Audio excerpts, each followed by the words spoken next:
తెలంగాణలో అసెంబ్లీ ఎన్నికలు ముగిసిన వెంటనే ఎమ్మెల్సీ ఎన్నికల హడావిడి మొదలైందా?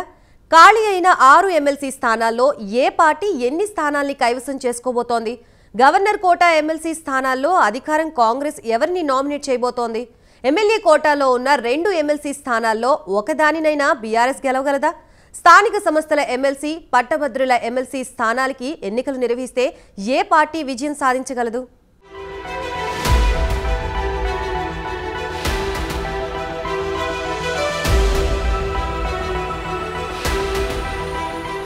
తెలంగాణలో అసెంబ్లీ ఎన్నికల కోలాహలం ముగిసింది. ఈ ఎన్నికల్లో కాంగ్రెస్ పార్టీ విజయం సాధించి ప్రభుత్వం ఏర్పాటు చేసిన సంగతి అందరికీ తెలిసిందే. అయితే తెలంగాణలో మరో ఎన్నికల యుద్ధానికి తెరలేసింది. తెలంగాణ శాసనమండలికి సంబంధించి 6 ఎమ్మెల్సీ స్థానాలు ఖాళీ అయ్యాయి. వాటిలో గవర్నర్ కోటాలో 2, ఎమ్మెల్యే కోటాలో 2, స్థానిక సంస్థల కోటాలో 1, పట్టభద్రుల కోటాలో 1 స్థానం ఉన్నాయి. వాటిలో గవర్నర్ కోటాలో స్థానాలకు గత కేసీఆర్ సర్కార్ దాసోజు శ్రవణ్, కుర్రా సత్యనారాయణను సిఫారసు చేసింది. అయితే అంతలోనే ఎన్నికలొచ్చి బీఆర్ఎస్ ఓడిపోవడంతో గవర్నర్ ఆ ప్రతిపాదనలు పక్కన పెట్టారు. ప్రస్తుతం అధికారానికి వచ్చిన కాంగ్రెస్ ప్రభుత్వం ప్రతిపాదించిన వారికే ఆ 2 గవర్నర్ కోటా ఎమ్మెల్సీ స్థానాలు దక్కనున్నాయి.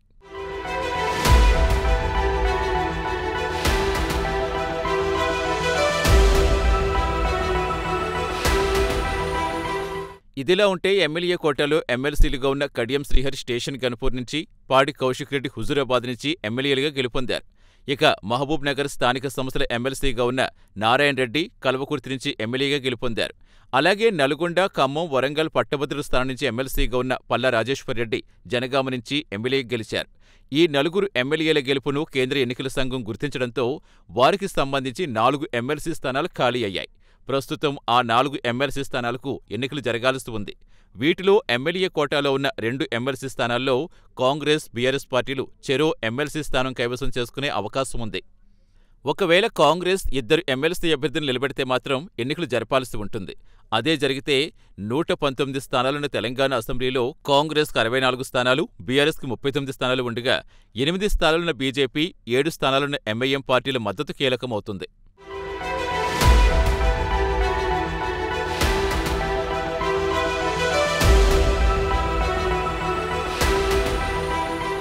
ఇక 6 ఎమ్మెల్సీ స్థానాలు ఎవరెవరికి దక్కుతాయి అనే విషయం పరిశీలిస్తే కాంగ్రెస్ మిత్రపక్షమైన సిపిఐ పార్టీకి 2 ఎమ్మెల్సీ స్థానాలిచ్చేందుకు ఒప్పందం కుదిరినట్టుగా తెలుస్తోంది. వాటిలో గవర్నర్ కోటాలో 1 ఎమ్మెల్సీ స్థానం కావాలని సిపిఐ పట్టుబడుతున్నట్టుగా సమాచారం. అయితే కాంగ్రెస్ ఈసారి సిపిఐకి 1 ఎమ్మెల్సీ స్థానమే కేటాయించవచ్చని సమాచారం. సిపిఐ తర్వాత ప్రముఖ జర్నలిస్ట్ తీన్మార్ మల్లన్న, టీజేఎస్ అధ్యక్షులు ప్రొఫెసర్ కోదండరాం, జాగో తెలంగాణ కన్వీనర్ ఆకునూరి మురళి, ఇంకా ఎందరో మేధావులు, ప్రజాసంఘ నేతలు కూడా ఈ ఎన్నికల్లో కాంగ్రెస్కు మద్దతిచ్చారు.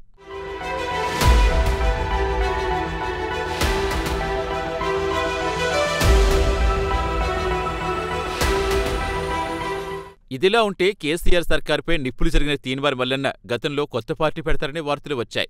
అదే జోరులో నల్గొండ, ఖమ్మం, వరంగల్ జిల్లాల పట్టభద్రుల ఎమ్మెల్సీ స్థానం నుంచి స్వతంత్ర అభ్యర్థిగా పోటీ చేసి అధికార బీఆర్ఎస్ పార్టీ అభ్యర్థి అయిన పల్లా రాజేశ్వర్ రెడ్డికి గట్టి పోటీ ఇచ్చారు. కానీ కేసీఆర్ని ఓడించే సత్తా కాంగ్రెస్కు మాత్రమే ఉందని భావించిన తీన్మార్ మల్లన్న కాంగ్రెస్లో చేరి ఆ పార్టీ విజయం కోసం కృషి చేశారు. అయితే కామారెడ్డిలో కేసీఆర్ మీద గానీ, సిరిసిల్లలో కేటీఆర్ మీద కానీ కాంగ్రెస్ అభ్యర్థిగా పోటీ చేయాలని గట్టిగా ప్రయత్నించిన తీన్మార్ మల్లన్నకు కాంగ్రెస్ పార్టీ టికెట్ కేటాయించలేదు. మరోవైపు కాంగ్రెస్ అధిష్టానం తీన్మార్ మల్లన్నను ఎన్నికల్లో ప్రచారం కోసం వాడుకుని పార్టీ గెలిచాక ఏదైనా పదవివ్వాలని భావించింది. దీంతో తెలంగాణ ఎన్నికల ప్రచారంలో తీన్మార్ మల్లన్న 18 నియోజకవర్గాల్లో కాంగ్రెస్ పార్టీ తరఫున ప్రచారం చేశారు. మల్లన్న ప్రచారం చేసిన అన్ని నియోజకవర్గాల్లో కాంగ్రెస్ పార్టీ విజయం సాధించింది. దీంతో తీన్మార్ మల్లన్నకు ఎమ్మెల్సీ స్థానం ఖాయమని, అవసరమైతే ఎమ్మెల్యే కోటాలో అయినా ఎమ్మెల్సీ చేస్తారని కాంగ్రెస్ వర్గాలు, మల్లన్న అభిమానులు భావిస్తున్నారు.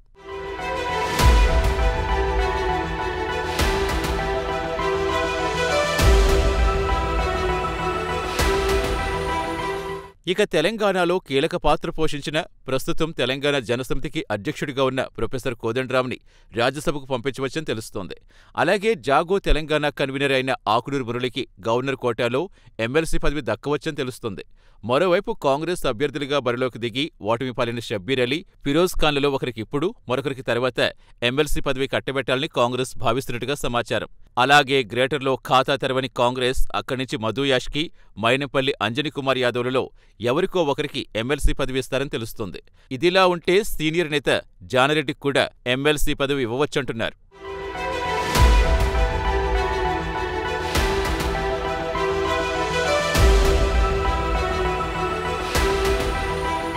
కాగా ఈ 6 సీట్లు మినహా 2025 మార్చిలోపు శాసనమండలి నుంచి ఖాళీలు ఏర్పడవని తెలుస్తోంది.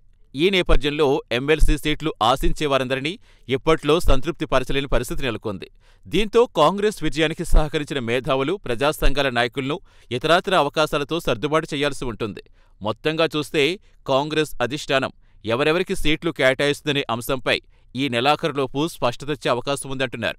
చూడాలి మరి ఏం జరుగుతుందో.